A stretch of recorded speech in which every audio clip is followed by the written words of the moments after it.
Hello दोस्तों, स्वागत है आपका स्टॉक मार्केट की एक और नई वीडियो में। दोस्तों, जब से आपका टेलीकॉम सेक्टर में जियो की एंट्री हुई है, तब से सबसे ज्यादा अगर किस्मत खराब हुई है तो वो आपका वोडाफोन और आइडिया की खराब हुई।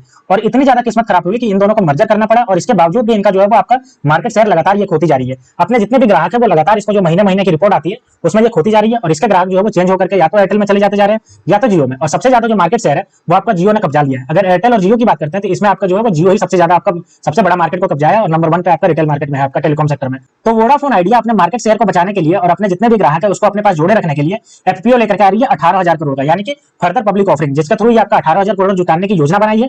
तो इसी के बारे में दोस्तों हम देखेंगे कि क्या हमें इस एफपीओ में हमें इन्वेस्टमेंट करना चाहिए, और इन्वेस्टमेंट करना चाहिए तो हमें ये गेन देखने को मिल सकता है, और इसके बारे में मार्केट एक्सपर्ट क्या कह रहे हैं। तो चलिए दोस्तों वीडियो शुरू करते हैं। लेकिन दोस्तों, अगर आपने मेरे चैनल को अभी तक सब्सक्राइब नहीं किया तो आप मेरे चैनल को सब्सक्राइब कर लीजिए और बेल आइकन को ऑन कर दीजिए, ताकि ऐसे ही स्टॉक मार्केट से रिलेटेड वीडियो आप तक आसानी से पहुंच सके और आप स्टॉक मार्केट से अपडेटेड रह सके। तो चलिए दोस्तों वीडियो शुरू करते हैं। तो अगर हम देख रहे हैं तो इसमें लगातार जो है आपको गिरावट ही देखने को मिल रही है। क्यों गिरावट देखने को मिल रही है? इसका मेन रीजन है कि ये अभी तक 5G में उतना ज्यादा आपको कन्वर्ट नहीं हो पाई है जितना जल्दी आपका आपका जो एयरटेल है और जियो जो कन्वर्ट हो चुकी है, जिसकी वजह से लगातार जो है जितने भी ग्राहक है ये खोती जा रही है और एयरटेल और जियो इसको फायदा उठाते जा रहे हैं। अगर हम 5 दिन की बात करते हैं तो देखिए 2.27% से गिरावट है। एक महीने की अगर बात करते हैं तो 1.90% से गिरावट है। 6 महीने की बात करते हैं तो 6 महीने में आपका ये 8% से तेजी देखने को मिला।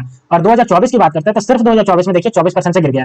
और अगर एक साल की बात करते हैं तो 113% से बढ़ा है। लेकिन दोस्तों इसमें जो है वो देखिए गिरावट चल रही है। एक दिन की बात करें, 5 दिन की बात करें, या फिर हम एक महीने की बात करें। तो चलिए अब हम देखते हैं इसको लेकर के मार्केट एक्सपर्ट क्या कह रहे हैं। ये जो अपना एफपीओ लेकर के आ रही है जिसके थ्रू ये आपका 18,000 करोड़ जुटाएगी और अपना जितना भी आपका जो इनरोल करने वाली है 5G पूरे देश में, इसके बारे में। तो चलिए हम इसके न्यूज पे चलते हैं और देखते हैं कि ये क्या करने वाली है इसको लेकर के। तो चलिए हम इसके न्यूज पे आ गए। देखिए, वोडाफोन आइडिया एफपीओ में पैसे लगाएं या नहीं, इसके बारे में एक्सपर्ट से जानने की बात करेंगे और हम जानेंगे कि इसको लेकर के एक्सपर्ट क्या कह रहे हैं। तो चलिए हम देखते हैं कि इसका एफपीओ के बारे में, उसके बाद इसके एक्सपर्ट के बारे में पूरी तरीके से हम समझेंगे। तो देखिए, वोडाफोन और आइडिया जो है वो जल्दी ही आपका जो है एफपीओ लेकर के आ रही है और ये एफपीओ जो है वो आपका 18,000 करोड़ का रहने वाला है और इसके थ्रू आपका ये फंड जुटाएगी।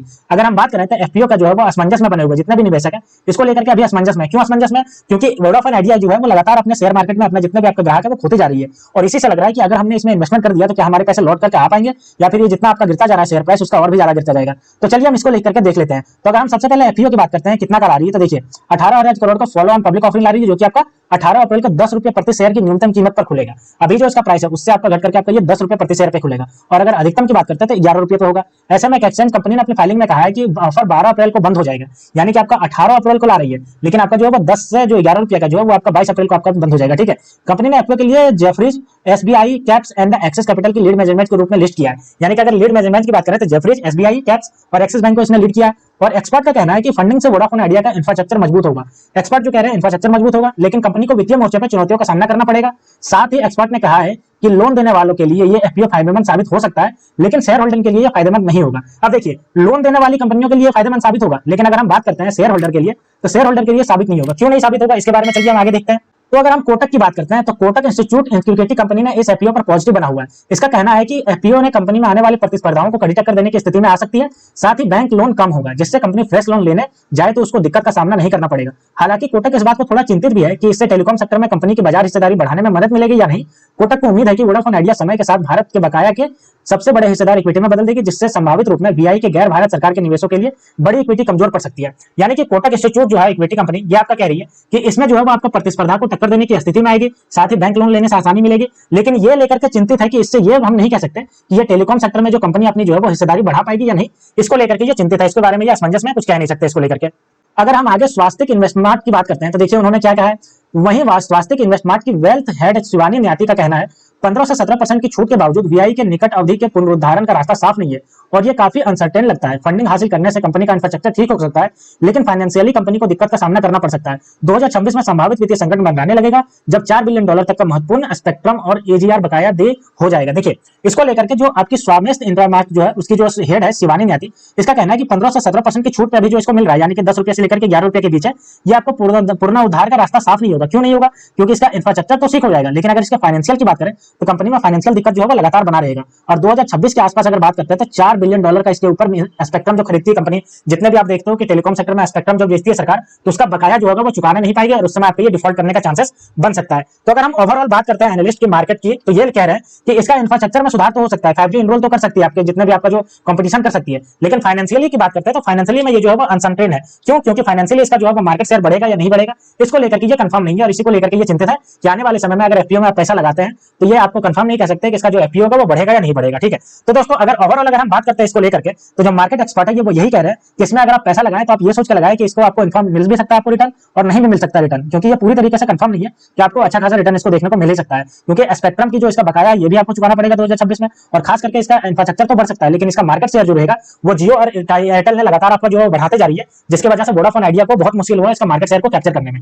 अब चलिए दोस्तों एक नजर इसका फंडामेंटल पे भी डाल लेते हैं कि इसका फंडामेंटली कैसे ये कंपनी परफॉर्म कर रही है। तो ये हमारे पास वोडाफोन आइडिया लिमिटेड का फंडामेंटल आ गया। अभी अगर बात करते हैं तो देखिए 13 रुपये पे ट्रेड कर रहा है और आज देखिए 1.52% की आपकी गिरावट देखने को मिली। मार्केट कैप देखिए 62,992 करोड़ का मार्केट कैप। आरओसी की बात करते हैं तो देखिए नेगेटिव चल रहा है 3.82%। और अगर हम बात करते हैं बुक वैल्यू तो ये भी देखिए 18 रुपये के आपका नेगेटिव में है।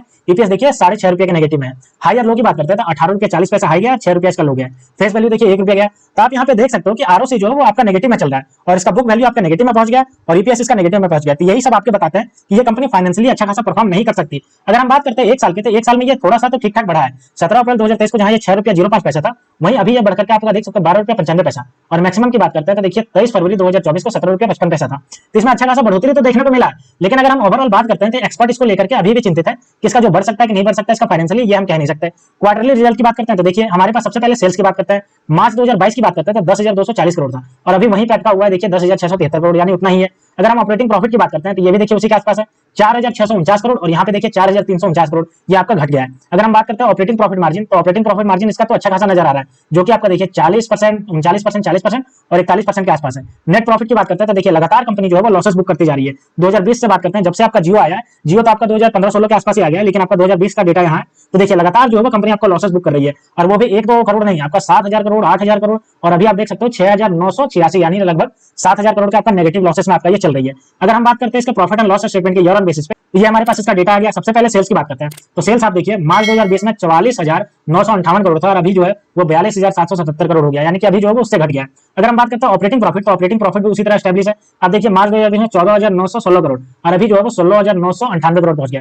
अगर हम बात करते हैं नेट प्रॉफिट, तो नेट प्रॉफिट आप देख सकते हो नेगेटिव में चल रहा है। देखिए इसका पॉजिटिव जो लास्ट चला है वो आप देख सकते हो मार्च 2016 में, जब आपका जियो इंट्रोड्यूस हो ही रहा था उसी समय ये पॉजिटिव में था। लेकिन जैसे ही जियो आया, सब टेलीकॉम के जितने भी आपका था, एयरटेल, वोडाफोन आइडिया और भी जितना टाटा डोकोमो, इन सब का मार्केट कैप्चर कर लिया और लगातार जो है वो आपको फ्री का स्कीम दे करके और भी बहुत तरीके यूज करके ये जो है वो अपना मार्केट शेयर सबसे नंबर 1 पे पहुंच गया। और अभी आप देखिए जो नेट लॉस है इसका ईयरली बेसिस पे बात करते हैं तो 29,983 करोड़ का स्ट्रॉन्ग आपके पास नेगेटिव चल रही है। ये कंपनी बहुत ज्यादा लॉसेस में चल रही है और इसीलिए जो एक्सपर्ट है वो लगातार इसको लेकर के नेगेटिव साइन बनाए हुए हैं। अगर हम बात करते हैं सेल्स ग्रोथ, तो देखिए 3 साल में ये -2% से था और अभी मात्र ये 2% से पॉजिटिव आया।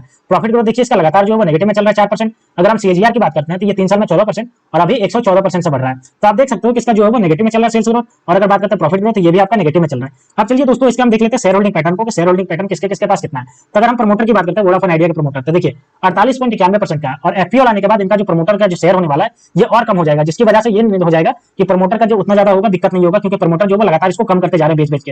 अगर हम बात करते हैं एफआईआई, तो एफआईआई देखिए 2.03% का लेकर के बैठी और ये देखिए लगातार घटा रही है 4% से 3% की और अभी आप देख सकते हो 2.03% कर दिए। अगर हम डीआईआई की बात करते हैं तो डीआईआई भी देखिए आपका यहाँ पे देख सकते हो 1.21%, उसके बाद देखिए 3.05% पहुंचा और फिर आपका ये घट करके 2.41% पहुंच गया, लगातार घट गया। अगर गवर्नमेंट की बात करते हैं तो गवर्नमेंट देखिए 32.23% का है। गवर्नमेंट ने चूंकि इसको बेल आउट किया था, क्योंकि 2020 के 2021 के आसपास ये कंपनी पूरी तरीके से आपका नेगेटिव में चली गई थी और आपका ये डिफॉल्ट होने वाली थी। उसी समय इसने जो गवर्नमेंट ने जितना भी आपका लोन दिया था उसको जो है वो इक्विटी में चेंज कर लिया और जिसकी वजह से ही गवर्नमेंट के पास 32.23% का स्टेक आ गया। अगर हम पब्लिक की बात करते हैं तो पब्लिक के पास देखिए 14.42% का स्टेक है। तो आप देख सकते हो दोस्तों एफआईआई और डीआई जो है वो लगातार अपना स्टेक जो है वो घटाते जा रहे हैं, जो कि आपका बहुत ही ज्यादा नेगेटिव साइन है, क्योंकि अगर ये दोनों अपना स्टेक घटा रहे हैं इसका मतलब है कि कंपनी जो आने वाले समय में वो उसका जो है वो उतना अच्छा फ्यूचर है नहीं कंपनी का, इसलिए आपका जो है एफआईआई और डीआई लगातार इसका जो है आपको घटाते जा रहे हैं। तो दोस्तों ये थी पूरी न्यूज जो आपका वोडाफोन आइडिया के रिगार्डिंग निकल के आ रहा है कि अपना 18,000 करोड़ का एफपीओ लेने वाली है और इसको लेकर के मार्केट एक्सपर्ट का क्या व्यू है ये तो मैंने बता दिया। मार्केट एक्सपर्ट जो है वो इसके इंफ्रास्ट्रक्चर को बढ़ने की बात तो कह रहे हैं कि 18,000 करोड़ जो आएगा उससे इसका इंफ्रास्ट्रक्चर तो बढ़ेगा, लेकिन इसका जो फाइनेंशियल आपका जो बात करें परफॉर्मेंस बढ़ने की, तो इसको लेकर के अभी भी चिंतित है। वो ये नहीं कंफर्म कर पा रहे हैं कि इसका बढ़ेगा या नहीं बढ़ेगा, क्योंकि जियो और एयरटेल की बात करें तो ये एग्रेसिवली आपका जो है 5G में इन्वेस्ट कर चुके हैं और 6G की बात कर रहे हैं। वहीं अगर वोडाफोन आइडिया की बात करता है तो ये अभी ठीक ठाक से आपका 5G भी नहीं इनरोल कर पाया पूरी तरीके से। तो आप देख सकते हो दोस्तों जो आपका जो टेलीकॉम सेक्टर में है वो अभी 2 ही मेन प्लेयर है, जियो और एयरटेल। तो दोस्तों वोडाफोन आइडिया के अगर आप एफपीओ में इन्वेस्टमेंट करना चाहते हैं तो आप इसको थोरोली एनालाइज करिए, उसके बाद अपने बेसिस पे आप इन्वेस्टमेंट करना चाहते हैं तो करिए। लेकिन एक्सपर्ट की अगर बात करें तो फाइनेंशियल कंडीशन को लेकर के अभी वो जो है वो इसको नेगेटिव पॉइंट ही दे रहे हैं। तो दोस्तों ये थी पूरी न्यूज जो आपको वोडाफोन आइडिया लिमिटेड के रिगार्डिंग निकल के आ रहा था। तो ऐसे ही स्टॉक मार्केट से रिलेटेड वीडियो देखने के लिए आप मेरे चैनल को सब्सक्राइब कर लीजिए। तो मिलते हैं दोस्तों नेक्स्ट वीडियो में, तब तक के लिए स्टे ट्यून्ड, थैंक यू।